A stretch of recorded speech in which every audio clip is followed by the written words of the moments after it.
Many years ago, you spoke on Dan Olsen's Lean Product Meetup, which I watched before we spoke today. And you said the secret sauce for product management was essentially being at the intersection of business, design, and engineering.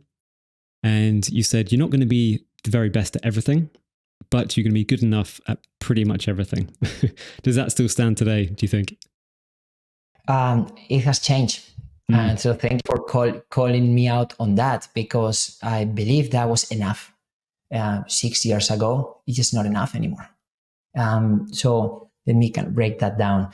So in a lot of the companies, product management or the product team was typically part of technology, or other companies would call it IT. And what that meant is that sales or go-to-market teams, marketing, sales, would be interacting with customers. And then when they sell something to the customer, product would be in charge of delivering that and working directly with engineers and designers for the most part. Now, product is not IT anymore. Product is business. Product could be considered part of GTM, or product can be in between technology and GTM, depending on how companies think about it. But the point is that shift of elevating product and having product interact with customers directly is making PMs required to be much more business driven.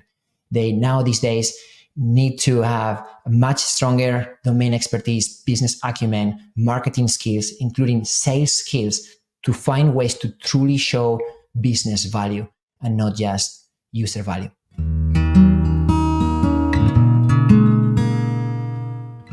Welcome to the Product Development Podcast. This is Season 2, Episode 1, and for the first episode of this year, I'm delighted to be joined by Carlos Gonzalez de Villaumbrosia.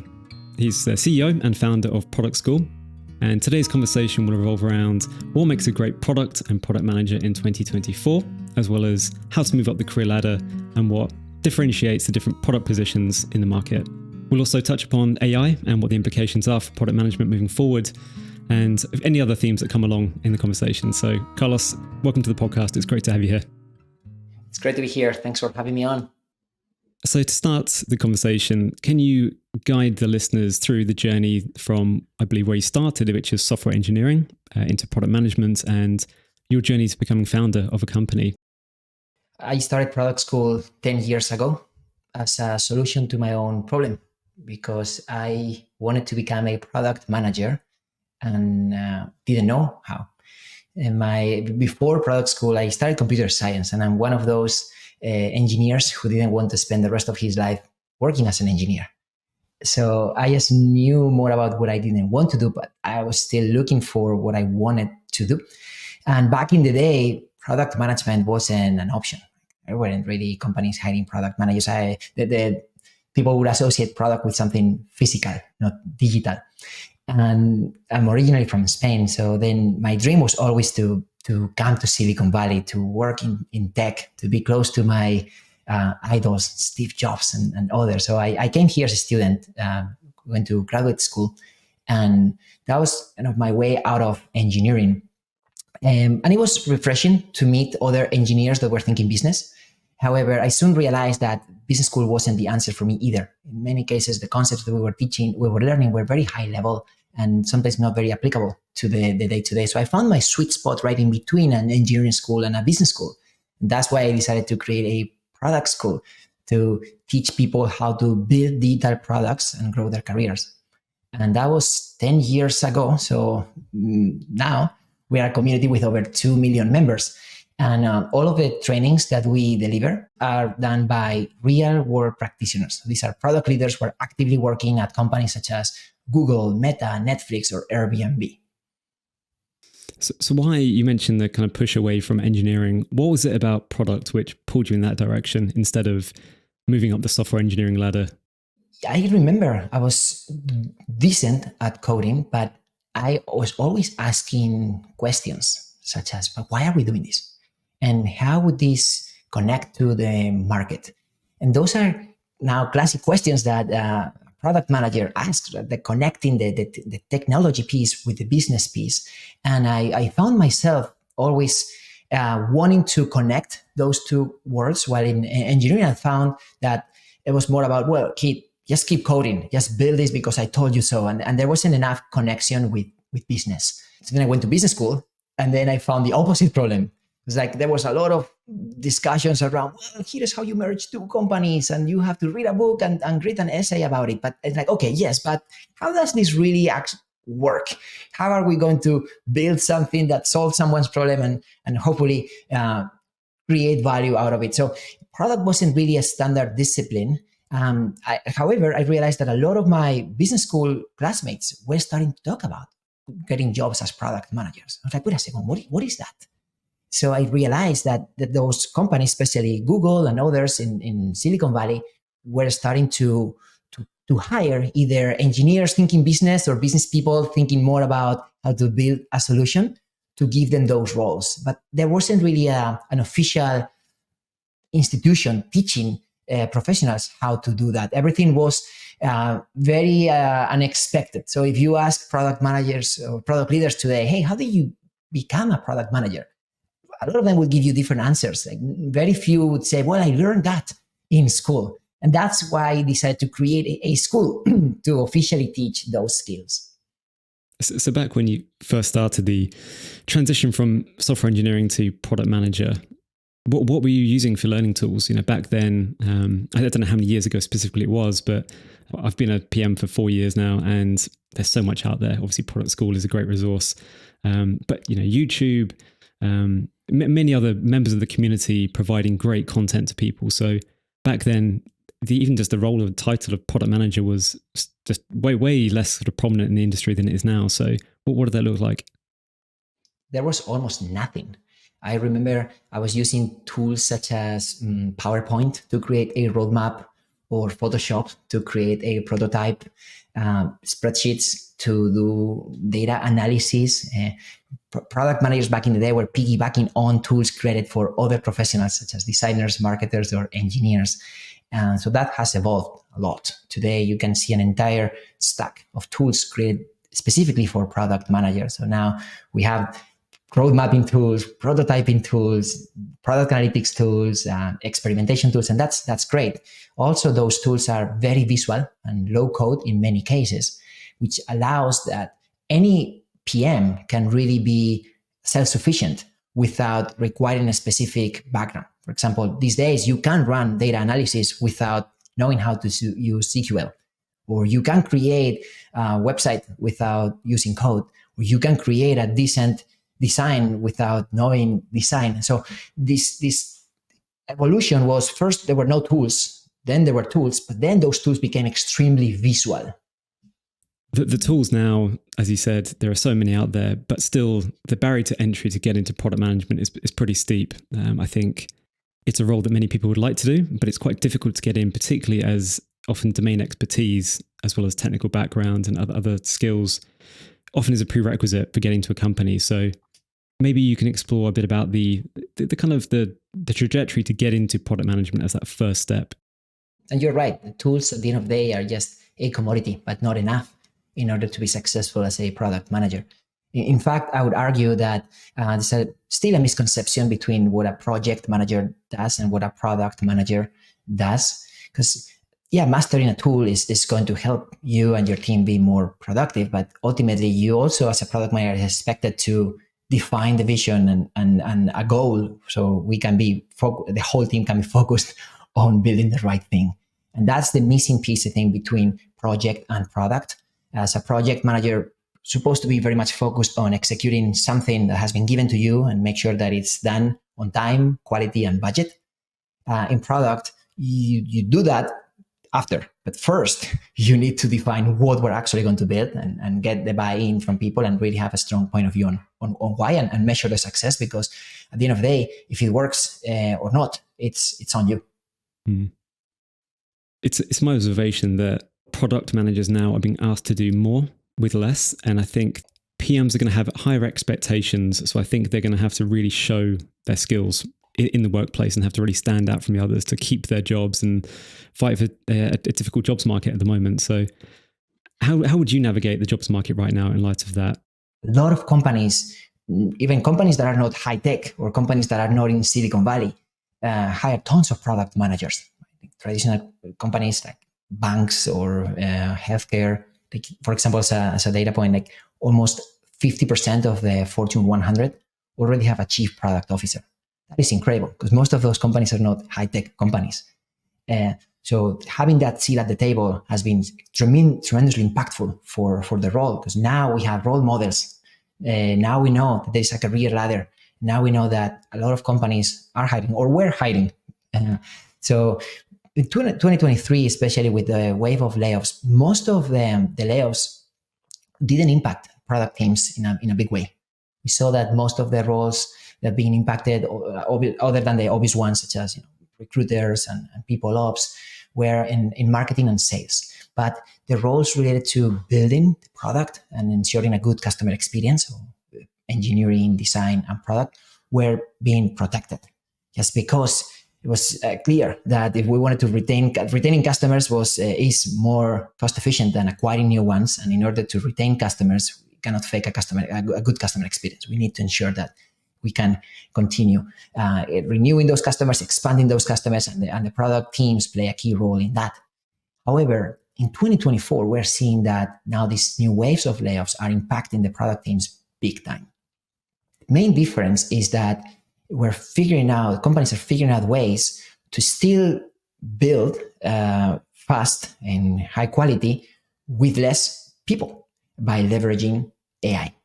So right now, yes, product is still hot. Companies still need to hire product people and engineers and designers. However, it's not so clear how many and why we should be just adding some of these people if we cannot identify clear business outcomes. So now it's on the PMs and specifically on the product leader to find ways to show value to the company. Building a product that users love is not enough anymore. We need to build products that users love and are willing to pay for. So that's number one. Number two is, even if customers are willing to pay for your product, what is the most efficient way to actually build that product? And sometimes you can find efficiencies. You can invest more in tools than in people to get to that same outcome. So those are the two challenges that I'm seeing in the market for PMs right now. Yeah, there's quite a lot to unpack there. I think the AI point we'll come back to in a little bit, but I think there's some differing opinions on what a product manager does compared to a senior product manager, compared to a director of product, compared to a CPO. So in your view, what differentiates each of those steps on the product career ladder? And by the way, that career ladder has been flattened during the last 12 to 24 months. So I'll give you the by the book answer, but then I'll tell you kind of what's happening in reality in this new scenario. So by the book, entry-level roles in product are typically called product manager, which is an irony because it's not really an entry-level job. You come with a lot of responsibility, and even if you don't have any direct reports, you are still going to play a key role in making sure that your engineers, designers, and other stakeholders are focused on the right thing. But anyway, that is the typical title. Then the next level up is typically called senior product manager. It's still considered an individual contributor role. And then the next level up, we started to see options. There is an option to continue growing as an individual contributor, and then there is a path to grow as a people manager. So if you take the path of the individual contributor, the next level up is typically called principal product manager. I've seen companies use the term lead product manager, staff product manager. It really doesn't matter, but it's kind of like the IC role. And at that level, typically capped. There isn't much more as an IC. However, if you take the people manager path, kind of at the same level as the principal PM, you have what's called a group product manager. And as a group product manager, you are managing product managers. So you might not be working directly with engineers and designers. You might be working directly with the PMs who work directly with the engineers, designers, and other stakeholders. And if you continue the people manager ladder, then you have a director of product. Some companies will have senior director, then VP of product, and ultimately chief product officer. So you really get to that crossroads of, do I want to be managing people, or do I want to just stick to the individual contributor role and be managing products? Correct. And now what's happening in a lot of the companies is that career ladder is being flattened. So the expectation is that even if you have a people manager role on paper, you are still required to do IC work. So we're seeing group PMs and directors of product still being in touch with engineers, designers. Maybe they also have to play a player coach role and manage PMs who are building something else. But it's just, we need to do more with less. And that's kind of the expectation that we are seeing across the board. So many years ago, you spoke on Dan Olsen's Lean Product Meetup, which I watched before we spoke today. And I'll read you a couple of things that you said, and I'm curious to see if you agree that they're still as applicable as they are back then as today.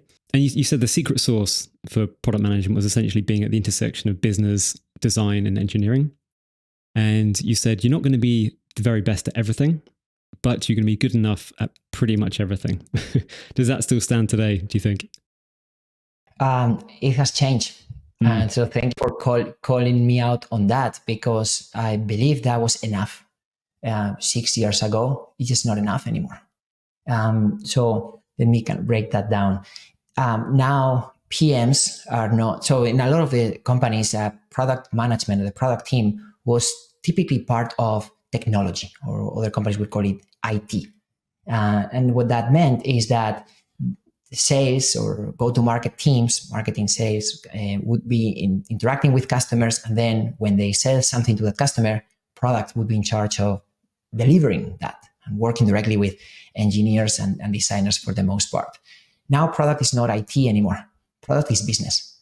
Product could be considered part of GTM, or product can be in between technology and GTM, depending on how companies think about it. But the point is that shift of elevating product and having product interact with customers directly is making PMs required to be much more business driven. They now these days need to have a much stronger domain expertise, business acumen, marketing skills, including sales skills, to find ways to truly show business value and not just user value. Is that a barrier to entry to becoming, I suppose, an entry-level product manager, or is this more of an issue in terms of progressing from PM to the higher ranks? So getting a job as a product manager is extremely hard. And getting your second job as a product manager is less hard, in my opinion, based on the data that we have, because we have programs for both aspiring PMs as well as existing PMs. So we see that getting your first PM job is really tough, especially now, because now there are less roles open and more competition. Companies now have more leverage. They can hire someone more senior for a relatively junior role. That being said, it's clearly not impossible, and that's what we've been proving for the last 10 years. It just requires a ton of work. And the good news is that you can learn those skills. There was a misconception when I started the company and said, well, you cannot become a PM. You need to be born a PM. You need to be a visionary. Steve Jobs and all of these successful entrepreneurs. Well, obviously having raw talent helps, but there are a lot of hard skills that you can learn, and the same way there are many others in other disciplines that you can learn. So it's important to have that commitment to make it happen. And there are no shortcuts. That's the reality. So a lot of people still with the right skills are going to require time to find a job, are going to get rejected. So what I always tell our students is that when you are looking for a job in product, in this case, you do need to learn how to do the job. You need to build, and in our trainings, we teach students how to actually build. And that might not be enough. You also need to learn how to get a job. That's the other piece that we teach, because I've seen this all the time. If you don't know how to market yourself and maximize your chances of success, then people are not usually going to come to you, knock at your door and say, well, you seem great. Have you considered to become a product manager? Let me give you a job and see how it goes.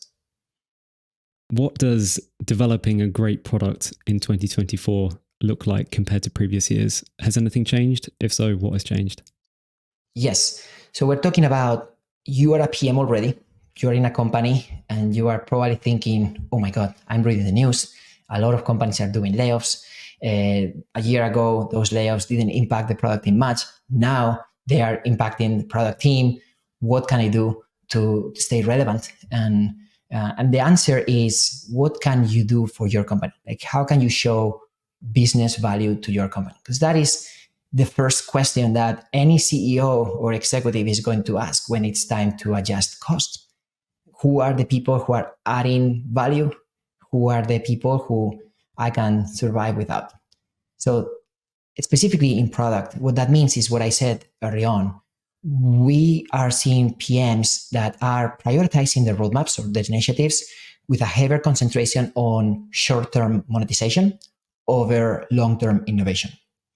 Those are trade-offs, and sometimes they can go well or not. But in general, we're seeing that more companies are trying to front load initiatives that are called quick wins. The reality is that nothing that is a real win is really quick, requires work, but that putting extra weight on what are the initiatives that are going to help the company monetize is number one. So, and that's not just for the CPO.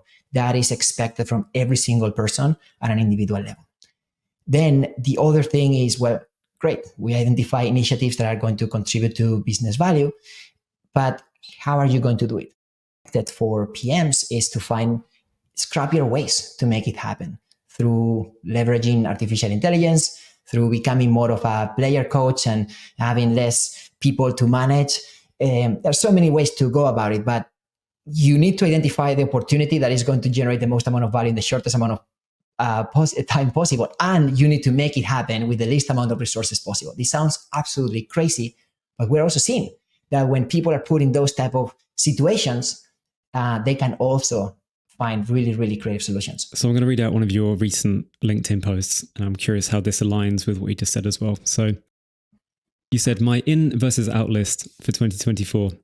In, learning culture, mindful innovation, product-driven decision-making. Out, ignoring data-backed insights, one-size-fits-all solutions, and neglecting feedback. So in light of that, how does that all tie together with what you just said?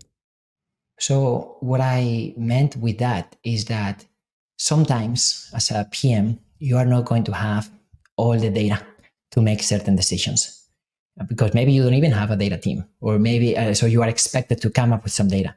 But by the time you come up with all the data, you're probably late. So it's going to be important. We are living a wartime right now for most companies. So in wartime, we're taking actions that might not work well in peacetime. So looking for ways to get those insights faster, even if they're not perfect, is important. And finding ways to keep your team morale up when things are not going very well is absolutely critical. Nobody in your team is going to believe more in the product than yourself.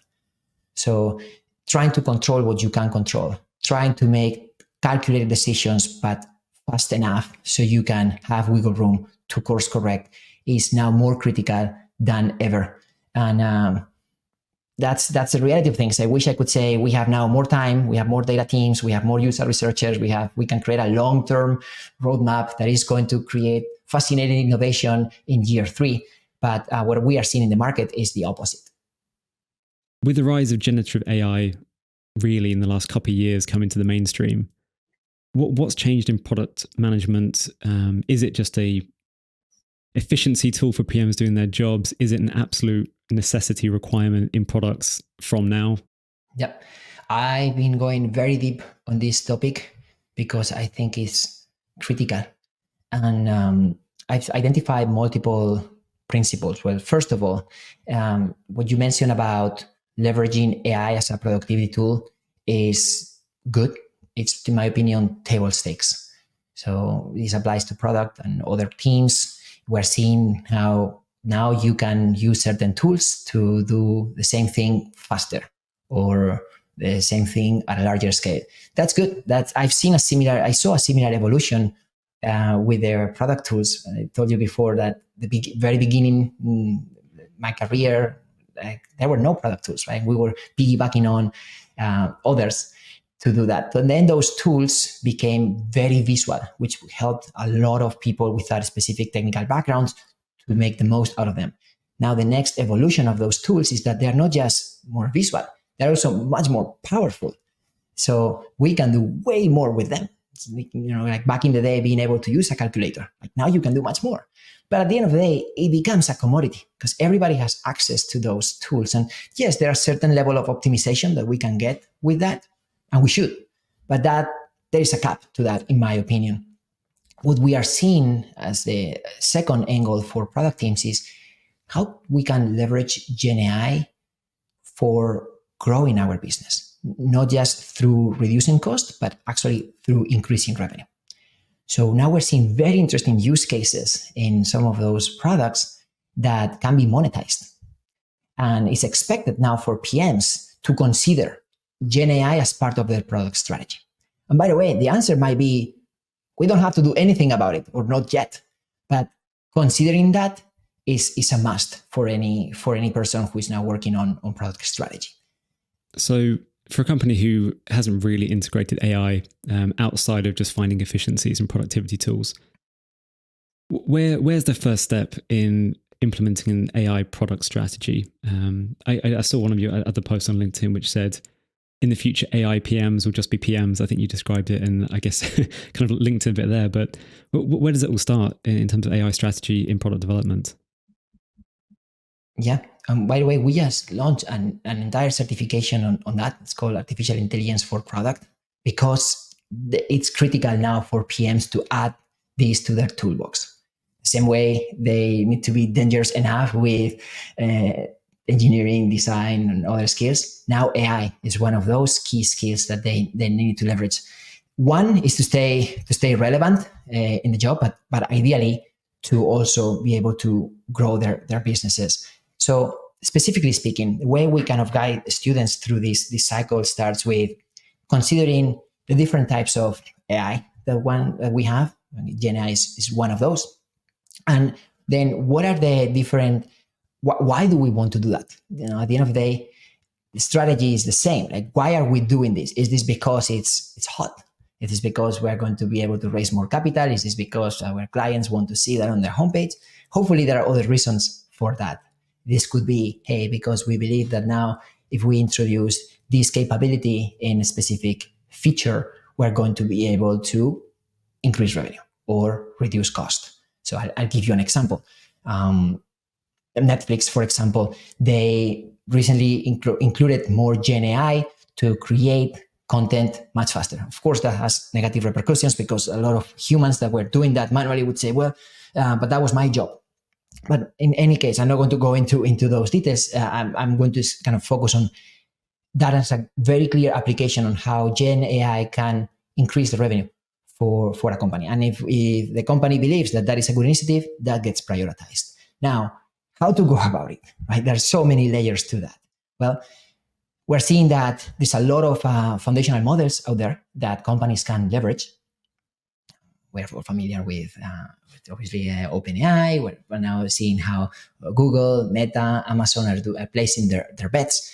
And that is great access for companies because you can automatically get superpowers. But a differentiator for a lot of these companies is to also leverage their own data by either creating their own models or at least combining these public models with their own data so they can provide something unique to the market.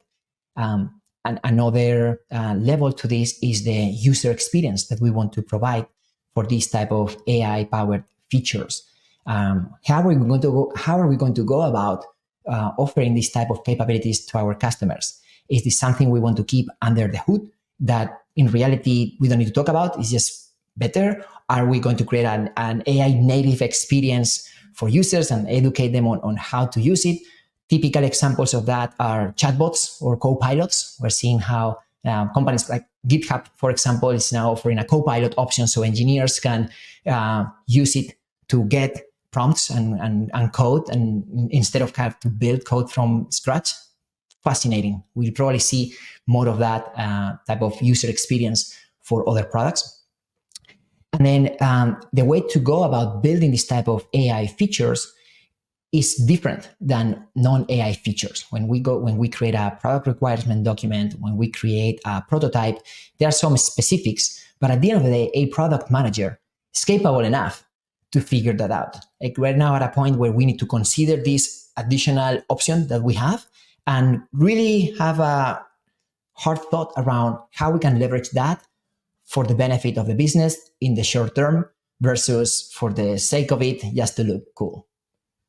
For a product manager who is trying to build an AI strategy for a product they're working on, how important is the technical knowledge of AI, machine learning algorithms for the product manager? I know you're a big proponent of having technical foundational knowledge as a product manager, but how far do you need to go in understanding exactly what's happening beneath the surface in a lot of these AI-based product features and products? It depends on the type of product or feature that you are building. And what I mean by this is if you're building something that is extremely technical, let's say you're working at Amazon on literally some of the LLMs. Well, at that point, we're probably expected to have a deep knowledge in machine learning data because you are really very, very deep, building the foundation. But most of the products that PMs are going to build are not at that level of depth. So what's expected is to be dangerous enough. You need to understand different options that you have, the different LLMs that you can leverage, different types of artificial intelligence out there, the trade-offs that you can make in terms of accuracy, cost, speed. There's pros and cons for everything. So it's expected for any PM, even if they're not an AI PM, to really have the capacity to introduce this type of AI-powered features. Now, there are going to be cases, if the feature is very, very technical, where we're going to need an additional technical expertise. In terms of that technical expertise, obviously you have the AI course, which you've recently launched. What other tactics, resources can people think about when trying to build out their AI skill set? Is it talk to the engineering team? Is it go off and watch YouTube videos? What would you recommend? Well, going out there and reading books or watching videos, it's a start, but probably not enough because we're talking about something that is critical. So that's why I'm a big believer in training, in putting in the work. The same way, if someone wants to get in good shape, yes, you can watch some videos around exercises, but you also at some point need to hit the gym, right? And start lifting weights or doing cardio. So with any new skill, it's the same. And training is a necessary skill to make it happen. It's only so much you can wing, and maybe you can end up winging everything, but it's probably going to take too long. And I believe we have a window. And right now we are defining winners and losers. So for any PM out there who is really having a similar question, I would say the best time to start going into learning about AI for product was yesterday. The second best time is today. In terms of the risks associated to AI and implementing AI into your products, one obvious one is trust, whether what's being generated is trustworthy. Humans have been taken outside of that loop, so there are questions around that. What are the risks do people need to think about in AI integration into products? So many. And I'm going to give you the most critical ones, in my opinion. Before that, I will just make a mention about Davos, the World Economic Forum event that was organized a few days ago. They published a report called Global Risks. And the number 2 risk that they identified for the entire society was use of AI for misinformation. It can divide society in many, many ways and create a lot of other problems. Number 1 was climate change, by the way. So what I mean by this is it's a big topic and something that any PM also has to consider, AI ethics and how to actually keep an eye on that. How are you going to measure and iterate this type of AI features or experiments that you are going to run? When a PM is tasked with introducing a new AI-powered feature and consider the use of different learning large language models, there are trade-offs that they have to make. One of them is accuracy. Like how much time and money do we want to spend in making sure that the output is going to be 100% accurate, or what is our margin for error? And that really depends on the type of product that you are building. I think if you are applying Gen AI for heart surgery, probably don't have any margin of error. While if you are applying Gen AI for creating visuals for a brochure, maybe you can have more leeway. So those are very, very important considerations. But even once those decisions have been made and said, okay, I'm willing to play with this margin of error, I'm going for this type of LLM, you also need to experiment with that, because we don't have full control on some of these parts that now we're introducing into our product. So part of the responsibility of the PM is to also optimize, is to define the experiments and be constantly optimizing for what's happening. And there are so many different mechanisms. So for example, we can use the help of the user to get input. You can see, for example, in ChatGPT, now they have an option to give thumbs up or thumbs down after every answer. That's a way for the PMs there to know how satisfied the user is with the result, the output. We are seeing so many other different mechanisms. So it's good. PMs, we're seeing different ways that we can give this a try, create some guardrails, and still monitor how that's going so we can continue iterating like we do with any other feature. So I'm not sure if this is going to reveal some secrets, but product school, how are you thinking about AI in terms of your product offerings? Obviously, some physical courses, online courses may not necessarily be the most obvious choices for AI integration, but what are you thinking about in terms of your own products? Yeah, so number one is the Artificial Intelligence for Product certification that we launched last year. We were the first movers in the market because we saw that this is something that is here to stay and it's going to be massive. And I wanted to make this unique for product teams so we could have a very, very deep and detailed structure around what we need to do, like the questions that you are asking me, and probably like way more in depth versus, oh, what are the tools out there that are going to help us create content faster? Like I think all of that is important, but that's table stakes. The other thing is we're actually leveraging AI for a lot of the training with our clients. So at Product School, we do public trainings, the ones that anyone can see on the website and sign up for. And then we do private trainings for large companies, very large Fortune 500 companies. And they are thinking very hard about AI for the entire company. So they are already implementing some of these tools, and they're also thinking about how to actually integrate Gen AI as part of their strategy to increase revenue, not just reduce cost. So we're helping them go through those transformations and literally create this type of strategies and training for their teams to do that at scale. I think it's a scary but very exciting time to be in product. I think that's the right way to put it. This is probably the scariest time in history to be in product. And now it's our decision to see what we can do with it. For some people, this is going to be the best time in history, and because they're going to be able to leverage this to their advantage. And then for other people, this is not going to be fun. So I'm hoping that we can help as many as possible. You are helping as many as possible with this type of interviews. And if there's only one takeaway that the listeners can acquire from this is try. And it doesn't need to be go and start paying for a training or anything like that. But even if it's just spending some time really playing with it in any format that you want, I don't see any downside in that. And hopefully that creates the incentive to go for more and start finding ways to truly add value to your company. Carlos, it's been a really great conversation. I wish I could speak to you for another 2 hours about AI and how that's going to affect products, but I think that's a great point to finish on. So thank you very much for your time. It's been fascinating. Thank you so much. You've been listening to the Product Development Podcast. If you enjoyed this episode, please make sure to leave a like and a follow on your preferred podcast platform, as well as subscribe on YouTube. It's really appreciated and helps grow the channel into the future. I'll see you in the next episode.